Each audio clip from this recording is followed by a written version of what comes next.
El próximo 28 de julio, ¿qué mirará? Verá a 10 candidatos a disputar el cargo de presidente de la República para el periodo 2025 a 2031, entre los cuales está el actual presidente Nicolás Maduro. O verá a 38 organizaciones políticas postulando algunas al mismo candidato, con la intención de que sus miembros ocupen posteriormente cargos ministeriales. O verá a una elección dentro de un nuevo mundo bipolar, donde se disputa la orientación geopolítica que tendrá Venezuela. ¿Seguirá mirando al futuro de los BRICS más, o torcerá la mirada a la decadencia anglosajonacionista? Su voto depende de su mirada, de si solo ve lo que ocurre dentro del país o está consciente de lo que ocurre fuera de él. Veamos a los 10 candidatos y tratemos de mirar datos simples.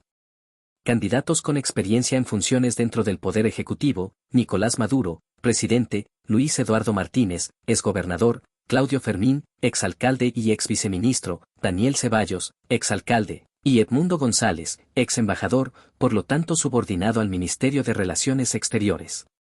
Candidatos con experiencia en funciones fuera del Poder Ejecutivo: Enrique Márquez, exrector CNE, exdiputado; Javier Bertucci y José Brito, diputados; y Antonio Eccarri, exconcejal. Candidatos sin experiencia en puesto público: Benjamín Rauseo. Candidatos con más de 70 años, Claudio Fermín y Edmundo González. Ambos con 74 años, lo cual indica que si cualquiera gana, espera ser presidente hasta los 80 años. La presidencia de un país requiere vigor.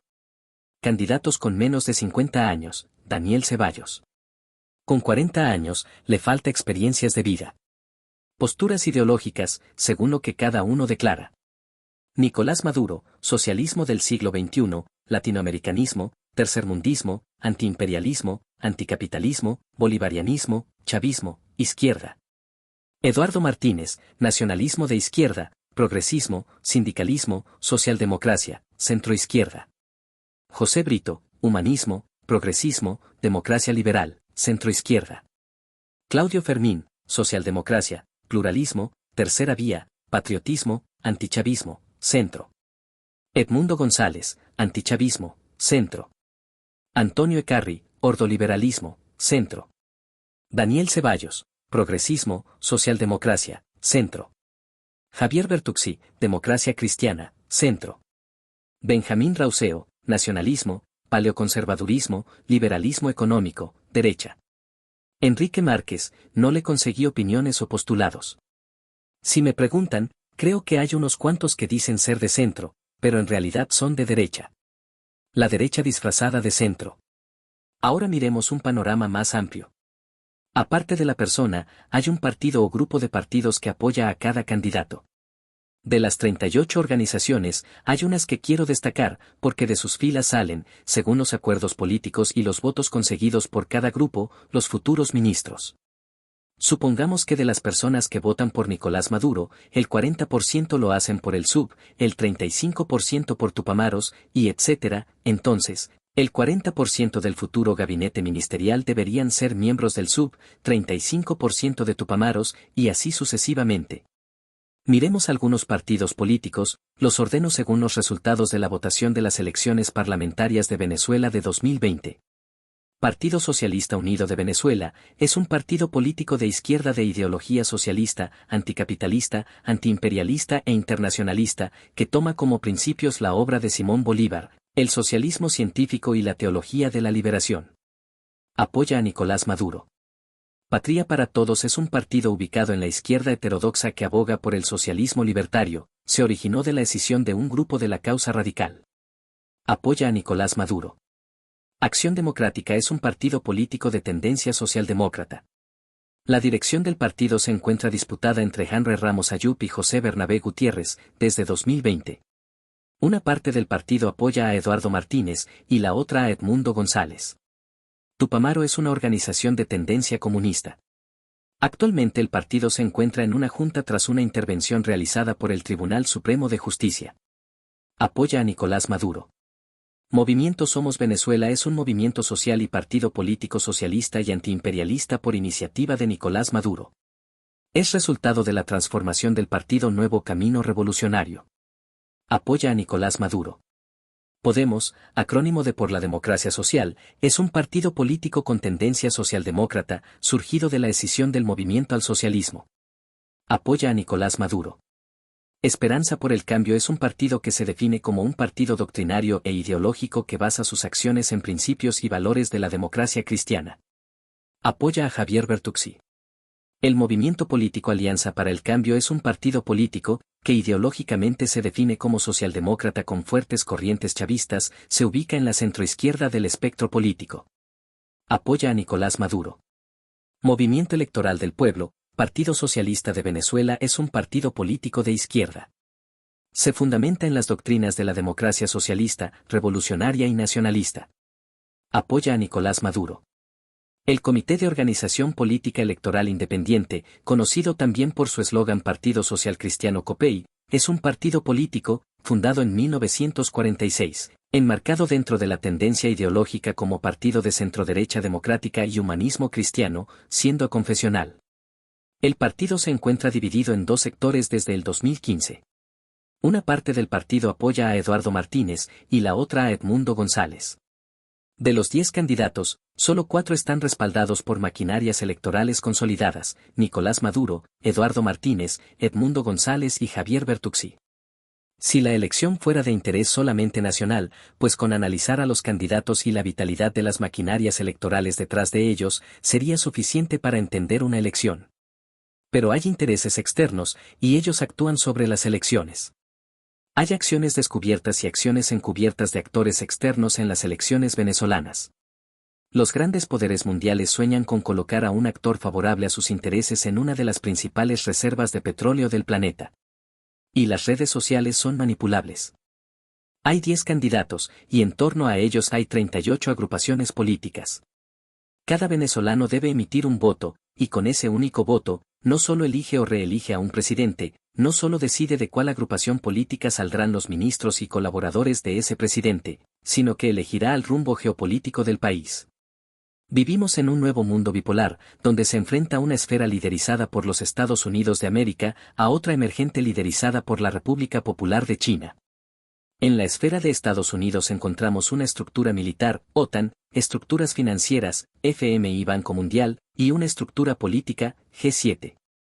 Del lado de China ya aparece una estructura política, BRICS, una estructura financiera, OCS, pero aún no consolidan una estructura militar.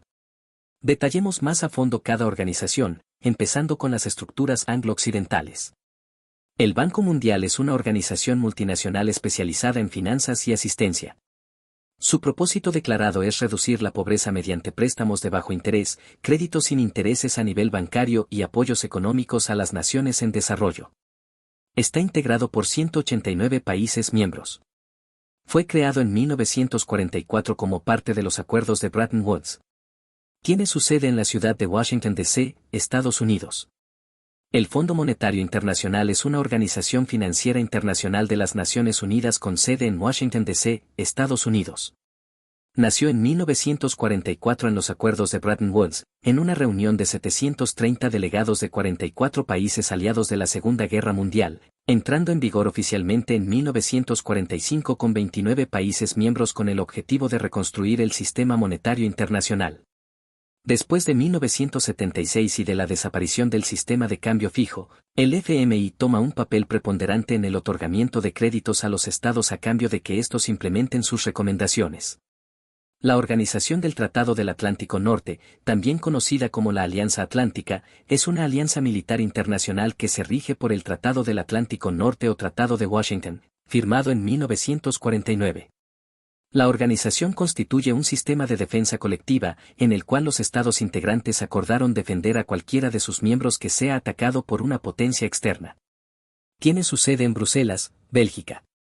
SWIFT, literalmente, Sociedad para las Comunicaciones Interbancarias y Financieras Mundiales, es una sociedad cooperativa internacional de derecho belga, propiedad de unos 3.500 miembros, todas instituciones financieras, como socios accionistas, que tiene a cargo una red internacional de comunicaciones financieras entre bancos y otras entidades financieras. No obstante, la supervisión de SWIFT recae sobre un consejo formado por los bancos centrales del Grupo de los 10, Alemania, Bélgica, supervisor principal, Canadá, Estados Unidos, Francia, Italia, Japón, Países Bajos, Reino Unido, Suecia y Suiza, y el Banco Central Europeo. Fue fundado en 1973 y su sede se encuentra en Bélgica. El Grupo de los Siete es una asociación, foro político y económico intergubernamental conformado por Alemania, Canadá, Estados Unidos, Francia, Italia, Japón y Reino Unido. Además, la Unión Europea es miembro de facto al tener representación política permanente. Sus miembros son los mayores actores globales, ya que por su peso político, económico y militar son considerados relevantes a escala global. Representa a 7 de los principales poderes económicos avanzados. AUKUS es una alianza estratégica militar entre 3 países de la anglosfera, Australia, Gran Bretaña y Estados Unidos. Se anunció públicamente el 15 de septiembre de 2021 para la región del Indo-Pacífico. Como aprecian, la mayor parte de la estructura que lideriza Estados Unidos nació al final de la Segunda Guerra Mundial. Esta estructura se enfrentó al bloque de la entonces Unión de Repúblicas Socialistas Soviéticas, URSS, con su Pacto de Varsovia. A partir de la disolución de la URSS, la anglosfera occidental liderizó un mundo unipolar. Pero, siguiendo el curso dialéctico de la historia, como diría Hegel, de las contradicciones de ese mundo unipolar surgió una alternativa, liderada por China. Secundada por Rusia, empezaron a forjar una nueva serie de estructuras que rivalizan política y financieramente a las hegemónicas. La Organización de Cooperación de Shanghái es una organización intergubernamental fundada en 2001 por China, Rusia, Kazajistán, Kirguistán, Tayikistán y Uzbekistán. Desde su creación, la organización ha expandido su membresía a 9 estados. India y Pakistán se unieron en junio de 2017, e Irán lo hizo en septiembre de 2022. Los BRICS+, anteriormente BRICS, es una asociación, grupo y foro político y económico de países emergentes, que se ha constituido en un espacio internacional alternativo al G7, integrado por países desarrollados. Fue conformado inicialmente por Brasil, Rusia, India, China y Sudáfrica, y fue creado en 2010. El bloque liderado por China aún no establece alianzas militares, aunque posiblemente se vea obligada a ello. China promueve una visión multilateral y multipolar del globo, donde el comercio sea el eje impulsor. La globalización que impulsaba Estados Unidos está flaqueando, el proteccionismo vuelve a ese país de igual manera que a Europa, porque no pueden competir en igualdad de condiciones con China. ¿Y cómo queda Venezuela en todo esto? Antes de Chávez, Venezuela era una pieza periférica de la esfera anglo-occidental. Por 100 años nuestro asfalto, y luego el petróleo, se exportaron a Estados Unidos. Nos desarrollamos, sí, pero nos desarrollamos para ser cada año un mejor exportador de petróleo. Y no solo nos desarrollamos para vender un solo producto, también nos desarrollamos para ser mejores compradores de los productos americanos. Levantamos autopistas en vez de trenes, para comprar carros gringos, europeos o japoneses. Hasta los refrescos de Estados Unidos se impusieron en Venezuela. El petróleo de una de las principales reservas del mundo fluía hacia Citgo en Estados Unidos y otras refinerías en Europa. Pero esta situación nos hacía manejables por Estados Unidos. Venezuela saboteaba las cuotas de la OPEP para bajar el precio del petróleo, según lo que necesitase Estados Unidos. La nueva política internacional petrolera que impulsó Hugo Chávez, que fortaleció a la OPEP y diversificó los mercados de nuestro crudo, para lograr vender petróleo a China y a India, no fue del agrado de la angloesfera. Muchas de las tensiones que vivimos durante el gobierno de Hugo Chávez tuvieron su epicentro en el tema petrolero, desde un intento de golpe de Estado hasta un paro en PDVSA. A pesar de las trabas, Venezuela insistió en acercarse a esa esfera alternativa que surgía. A Nicolás Maduro le tocó ver el fortalecimiento de los BRICS y el inicio de la decadencia de la anglosfera frente a China. No es casualidad que desde 2015 arreciara una lluvia de sanciones contra Venezuela, que tenían 2 objetivos: en primer lugar, instigar a la desesperación general del país, para sustituir a Maduro y colocar a un sujeto que fuera leal a los intereses de Estados Unidos, y el segundo objetivo, que uno entiende con los años, fue frenar la alianza gasífera entre Venezuela y Trinidad para exportar gas metano líquido a Europa. Estados Unidos sabía que aumentaría su producción de metano como consecuencia del desarrollo de la producción de petróleo con el fracking o fracturación hidráulica, pero sería un metano de precio elevado, que solo la rica Europa podría pagar. Por eso, desde 2015, Estados Unidos frenó a Venezuela y fomentó las tensiones entre Rusia y Europa, para que esta última se distanciara de Moscú, dejando de comprarle gas metano barato, y empezara a comprar el caro gas metano líquido de Estados Unidos, sin que Trinidad y Venezuela les hiciera competencia. Sabemos que la política de sanciones contra la Venezuela de Nicolás Maduro no logró su objetivo en el plano interno. Por eso Estados Unidos cambió la fórmula de sanciones por el binomio sanciones-licencias. Ahora Venezuela puede exportar petróleo, pero solo por medio de empresas gringas, y Estados Unidos decide a quién le vendemos, cuánto y por cuánto tiempo. Estados Unidos, sin remover a Nicolás Maduro del poder, logró controlar nuestra reserva petrolera. Por eso hasta dejan de insultar a nuestro presidente e incluso realizan rondas de negociación. Ya no necesitan el gobierno títere de Guaidó. Nuestra Venezuela se encuentra en una jaula y los barrotes de esa jaula están hechos de dólares. Hasta el momento, no podemos comprar ni vender nada sin el aval de Estados Unidos, porque toda transacción internacional se realiza en dólares y esa transacción debe pasar por un banco registrado en SWIFT. Cuando Estados Unidos impone sanciones a un país, lo que tranca es a los bancos para realizar los pagos de compras o ventas de ese país usando dólares. En este escenario, Venezuela buscar sumarse a los BRICS, quienes proponen un sistema alternativo de pagos, donde cada país puede usar las monedas locales de los socios para pagar las compras y ventas que realice.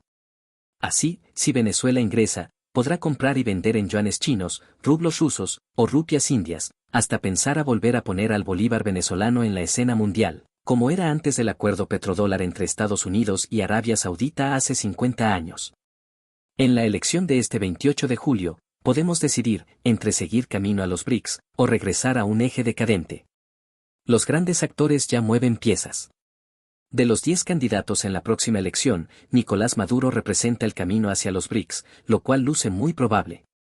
Los BRICS se reunirán en octubre de este año en Rusia, y posiblemente Venezuela sea admitida como miembro pleno, junto con Bolivia y otros países asiáticos. En el plano opuesto María Corina Machado y Edmundo González, él es solo la sombra de ella, van alineados a Estados Unidos. Apoyaron las sanciones de Estados Unidos y al gobierno títere de Guaidó. El Grupo 20 Venezuela, de Machado, firmó un acuerdo de cooperación política con el partido Likud de Benjamín Netanyahu en Israel. Detrás de María Machado y Edmundo González está el FMI, dispuesto a otorgar créditos para el despegue económico de Venezuela, pero, al igual que en el caso argentino, esos créditos estarían muy por encima de nuestra capacidad de pago, como hizo Macri en Argentina, para así tener a Venezuela endeudada eternamente, y de paso, esos créditos serían destinados para pagar a deudores como los que subastan Citgo, refinería que quieren subastar, pero cuyos acreedores ya indican que aunque cobren, seguirán con deudas en Venezuela, o para pagar las aventuras paramilitares de la oposición. Existió un contrato firmado por Guaidó con los mercenarios de Silvercorp cuando la ocurrió Operación Gedeón en 2020. Este 28 de julio se decide mucho.